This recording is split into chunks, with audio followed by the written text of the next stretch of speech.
Okay, ihr Lieben, Arno hat mir ein paar Videos rübergeschoben. Eins, was ganz interessant sein soll, ist von Coinbase, einem ganz frühen Investor in Coinbase, der so ein bisschen erzählt, Coinbase ist ja jetzt an die Börse gegangen und der jetzt so ein bisschen vom IPO von Coinbase erzählt. Habt ihr da Bock drauf? 6000x hat er gemacht, das heißt, er hat 6000% Gewinn gemacht. Also ver-6000-facht, wenn ich mich nicht irre. I founded Coinbase 2012. Ago, I met a founder and invested $300,000 into his company. Those shares are now worth over $2.4 billion. 2,4 Milliarden, also aus 300k hat er 2,4 Milliarden gemacht. That company was Coinbase, which investors have now valued at more than $100 billion. Ist das rechtfertigt, Chat? Ist Coinbase 100 Milliarden wert? It's the best investment I've ever made. You might have heard of my $200 million mistake. I said no to being a co-founding engineer at a $40 billion company. Don't feel too bad for me. I did say yes to being one of the first checks in a $100 billion startup. Silicon Valley is crazy. This is my story of my $2 billion success. In March of 2012, Brian Armstrong sent me 0.05 Bitcoin using his new startup called BitBank. 2012. His idea was pretty simple. Make a clean, well-lit place for people to buy and hold Bitcoin. While a lot of startups pivot, the idea stayed the same this whole time for them. The only thing that really changed was BitBank ended up changing their name to Coinbase. Coinbase ist nicht unbedingt das beliebteste Unternehmen bei Hardcore-Bitcoinern, die haben ein bisschen Daten verkaufen und so. In Coinbase zu investieren ist doch genau dasselbe wie in Bitcoin zu investieren. Coinbase hat schon eine sehr hohe Marktkapitalisierung, kann deswegen nur noch durch den Kryptopreis ansteigen. Nein, so stark ist die Korrelation, glaube ich, nicht. Ja und nein. Ich glaube, Coinbase macht insgesamt 40% seines Umsatzes mit Bitcoin. Das bedeutet im Umkehrschluss, dass 60% mit alternativen Coins gemacht wird. Oder mit anderen Services. Und ja, aber an sich bin ich eigentlich einig mit dir. Also wer in Krypto reingehen will, sollte Kryptos direkt kaufen. Also ich sehe jetzt keinen Grund für in Coinbase reinzugehen, zumal Coinbase ja krasser bewertet wird als die meisten Börsen dieser Welt. Also die ja nochmal mehr Volumen handeln. Also ist schon sehr interessant. 2012, Bitcoin's total market cap was under $1 billion. Today, Bitcoin's market cap is over $1 trillion. Also über einer Billion? Ich glaube, ja. That fraction of a Bitcoin was worth about 2 cents then. Today, it's worth about $2,500. Anyone who would have joined back then would be a multi-billionaire today. Here's what I wrote back. The hardest part about finding co-founders is you probably already know the right people, but they might be doing other Okay, also der Dude hat zurückgeschrieben, so ja, hey, ich muss mich erstmal informieren. things. You've got to show these people why this could be or already is much bigger than anything that they're doing right now. It's about transferring your belief in this market and this product to others. You already know your future co-founder, but you both just don't know it yet. Sehr philosophisch. Honestly, I'm really thankful that I was a really small part of something that was a pivotal moment for Coinbase and honestly Y Combinator, even if Brian didn't have a co-founder just yet. You've got to remember, even in 2012, Bitcoin was a very fringe idea. Er ist schon sehr mutig. In 2012 in Bitcoin investiert haben oder in jegliche Art von Startup, die mit Bitcoin was zu tun hat, ist extrem mutig gewesen. Wenn nicht teilweise sogar wahnsinnig. Also ich hätte es sicherlich nicht gemacht. Ja, ich meine, jetzt, wo es so eine hohe Popularität hat und große Unternehmen wie Tesla und Co. dort einsteigen, ist es natürlich ein bisschen einfacher. Aber ich meine, das gesehen zu haben in 2012 schon, oder zumindest bereit gewesen sein, 300.000 darauf gesetzt zu haben. Ich meine, das ist schon ein solides Einfamilienhaus. Ist ein bolder Move. At the time, basically no one believed in Bitcoin. Ja, genau, so sieht's aus, 2012 also. I found out about Bitcoin originally on Hacker News. Here was the very first mention of it on that website in 2009. If you read those comments, they sum up how most people thought of it. Not likely, cool, maybe it's useful, or I just don't get it. That is what made Brian so impressive. Today, it feels like Bitcoin is much more well known, but at that moment, very few people had any understanding of it, let alone believed that it could be useful to society. As hard as it was for a founder to believe, it was even harder for investors to believe. Ja, das ist interessant. Warum hat er investiert und die meisten Leute said nicht? no. This investment is likely to be one of the best calls I've ever made and maybe ever will make. Here are the reasons why I said yes when most people said no. First, I was primed for the problem. I knew how hard and terrible the experience was to buy Bitcoin already. Das stimmt.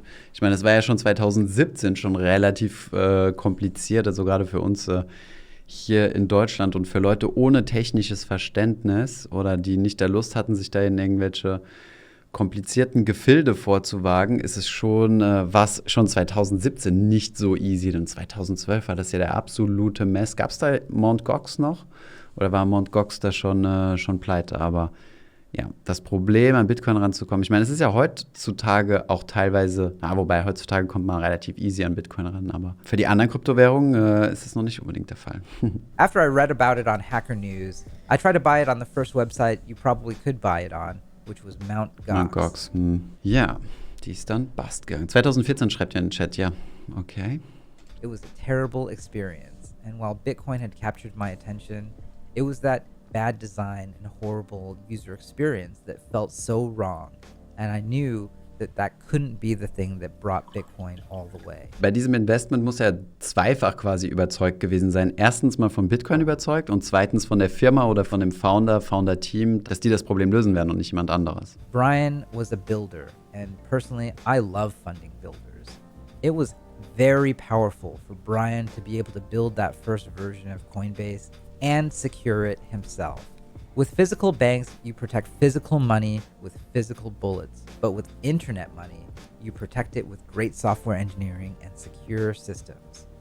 We knew Brian was an engineer and head of anti-fraud at Airbnb. Stimmt, ja, der hat ganz groß, also der Founder von Coinbase war groß bei Airbnb mit dabei. Reached billion-dollar startup status. And we knew anti-fraud at Airbnb was actually like being part of the special forces. I just knew that Brian had been put through the paces by hackers daily. It takes that kind of builder to walk away from that kind of opportunity to show you what the real future will be. That's what Brian did for me. Here are the key lessons for you from the Coinbase story. Ist immer schön, sowas zu sehen, aber da muss man sich ja überlegen. Man muss ja erstmal Zugang zu den Leuten haben, um so eine Möglichkeit zu haben, dort überhaupt zu investieren. Ne? Also es ist ja jetzt nicht wie an der Börse, also dass er dieses Geld gemacht hat, indem er in eine einzelne Aktie rein ist, sondern er hat es ja quasi vorgestellt bekommen. Aber schauen wir uns mal die Learnings an. First, be contrarian and right. Can you find something that is fringe but ultimately right? Is there something from history or psychology or first principles bottom-up thinking that can help you justify your crazy idea and why it's going to take the world by storm? Was mir interessant wäre mal zu wissen, wie viel andere Investments er versenkt hat. Ne? Weil üblicherweise, also grundsätzlich Venture Capital läuft ja folgendermaßen, ich setze auf einige Pferde, auf, keine Ahnung, 10 Startups, davon gehen 9 pleite und 1 macht mal 100, mal 1000 oder wie in diesem Fall mal 6000. Sooner or later, every crazy idea will have its day, but only if it has a truly compelling pitch. Second, be a builder.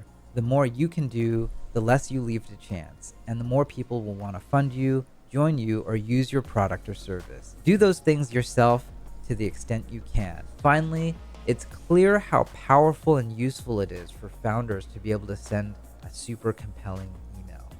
Remember, when Brian sent me 0.05 Bitcoin, it was worth only 23 cents, but he literally sent me free money. So haben viele Leute das gemacht im Bitcoin-Umfeld. Das habe ich schon häufiger gehört, dass Leute, die im Bitcoin-Umfeld was starten wollten und Funding eingesammelt haben, dass sie einfach Investoren Bitcoin geschickt haben und gesagt haben, guck mal hier, ich kann dir einfach Geld schicken in der E-Mail oder so, was ja vorher nicht möglich war. Ja? Du brauchst ja immer Bankdetails und solche Dinge. Brian was serious about building something genuinely useful that I could use. In the end, I was incredibly lucky that I got that email, I got to meet Brian, and that I had the chance of funding this company. For that, I am so thankful. Oh, guter Punkt. Wie viel Geld hätte er, wenn er das Geld, also 300.000 direkt in Bitcoin investiert hätte? Gute Frage. Okay, welchen Kurs wollt ihr nehmen? 2012 ist gar nicht mehr mit drauf. Nehmen wir einfach mal Mitte 2012, weil wir jetzt nicht genau wissen, wann er eingestiegen ist. Um die $7, um die 6, schreibt ihr. 6 Euro, $7. Ja, bleiben wir in Dollar. Dann hätte er, also wenn er damals 300.000 zu, was habt ihr gesagt? $7, ne? hätte er 42.857 Bitcoin gekriegt. Multipliziert mit dem heutigen Bitcoin-Preis 60. Multipliziert mit 60.596. Dann wäre er bei 2,5 Milliarden und er hat ja hier 2,4, okay. Das heißt, er wäre genau gleich rausgekommen. Geil. Auf jeden Fall guter Hinweis, wie viel denn rausgekommen wäre, wenn er 300.000 direkt in Bitcoin investiert hätte. Und erstaunlicherweise, es kommt genau dasselbe raus. Also sehr, sehr funny. Sehr, sehr funny. Müsste man mal die die Wertentwicklung von Coinbase im Vergleich zum Bitcoin sehen, aber im Endeffekt ist es ja das dann, ne? Im Endeffekt war Coinbase ja dann quasi nahezu genau korreliert mit Bitcoin. Müssen wir mal gucken, wenn jetzt Coinbase weiter gehandelt wird an der Börse, müsste das ja quasi mit dem Bitcoin-Preis steigen und fallen. Sehr, sehr interessant. Ich hoffe, dir hat dieses Reaktionsformat gefallen. Jede Woche schauen wir uns gemeinsam live auf Twitch mit der Community Videos zum Thema Finanzen an. Einige Highlights aus anderen Videos findest du hier oder hier. Und wenn du die zukünftigen Highlights aus unseren Streams nicht verpassen willst, dann solltest du auf jeden Fall Überfluss abonnieren. Danke fürs Zuschauen und bis zum nächsten Video.